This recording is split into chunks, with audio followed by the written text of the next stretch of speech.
if I multiply cosine omega nt over here, then this will be b and sine omega nt and cosine omega nt. And this would be a and cosine square omega nt. And if I integrate this from 0 to 1 period, then sine omega nt multiply cosine omega nt will be 0. Right? Because sine omega nt cosine omega nt is 2 times sine 2 times omega nt, and omega n 2 omega nt is twice, fluctuating twice, compared with omega n. So if I integrate from 0 to 1 period, that will be 0. But this term is cosine square omega nt. Cosine square omega nt is 1 minus cosine 2 omega nt divided by 2. Therefore, I got the value an easily. Okay? Therefore, the solution that I can get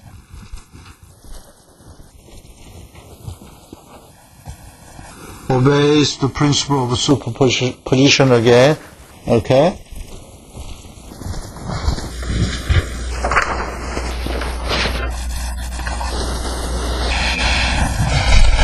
The solution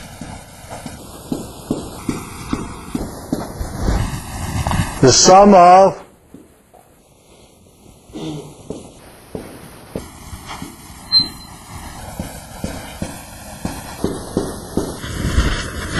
and x and t is the solution response due to, for example, cosine omega nt or sine omega nt.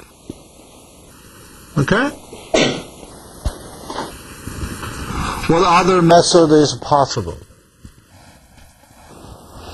What other method is possible?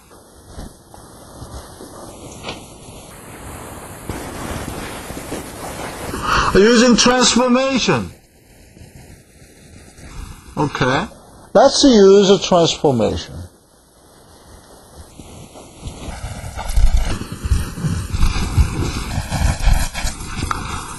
Laplace transform. How to apply Laplace transform in this case? Mathematically meaning, applying Laplace transform mathematically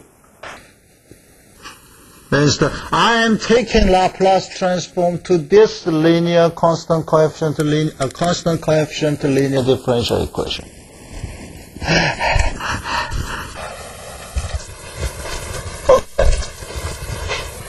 So, Laplace transform. And then what I will get is mxs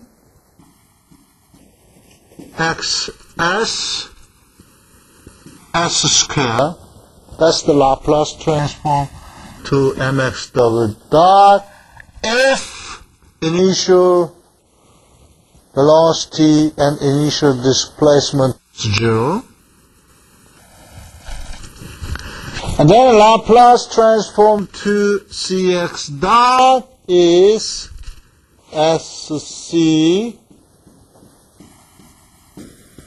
And then Laplace transform to Kx is this. And the Laplace transform to general force is Fs. So I'm taking Laplace transform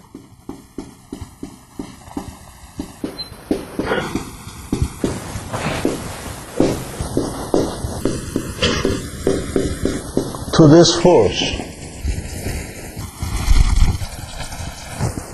Okay. Therefore, the response in Laplace domain, S is the complex, is simply 1 over ms square plus Cs plus K and Fs. Okay? Meaning that I want to look at the response in Laplace domain, not time domain, as we did in this case and this case. And then as soon as I got the response in Laplace domain, and using inverse Laplace transform, I can get the response xt. That's one way. Okay? Okay? And the question is it easy to get Fs for general force? Yeah, we can use MATLAB. Or you do this, exponential minus st to the general force. Discrete time. And numerically you can do it. Yeah? You can make your own program if you are diligent enough. Or if you are a reasonable man, you can use MATLAB. Use a function Laplace that has to do Laplace transform in MATLAB, then MATLAB will show you Fs. And then you just multiply this. And then you have a response. Okay? If you want to get the response in time domain, inverse Laplace transform and order to MATLAB, do it. And you will have the response. Okay?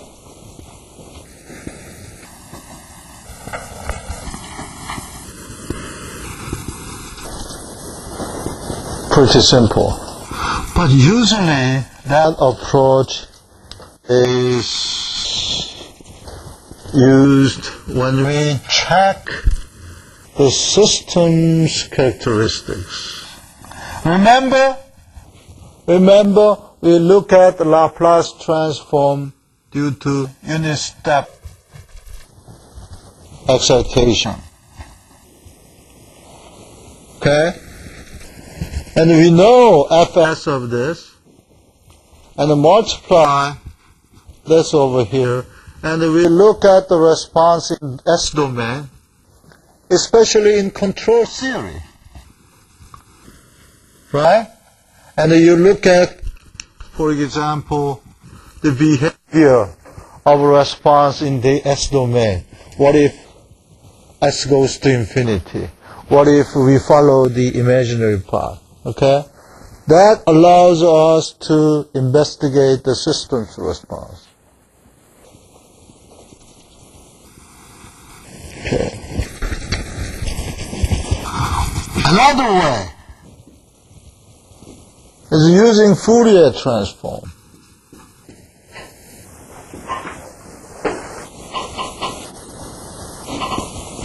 What I do is, I'm taking Fourier transform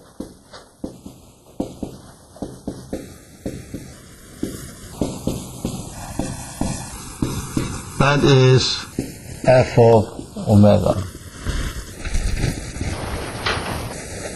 Meaning that I want to look at the general force in terms of every frequency, the sine and cosine, exponential j omega t. Okay?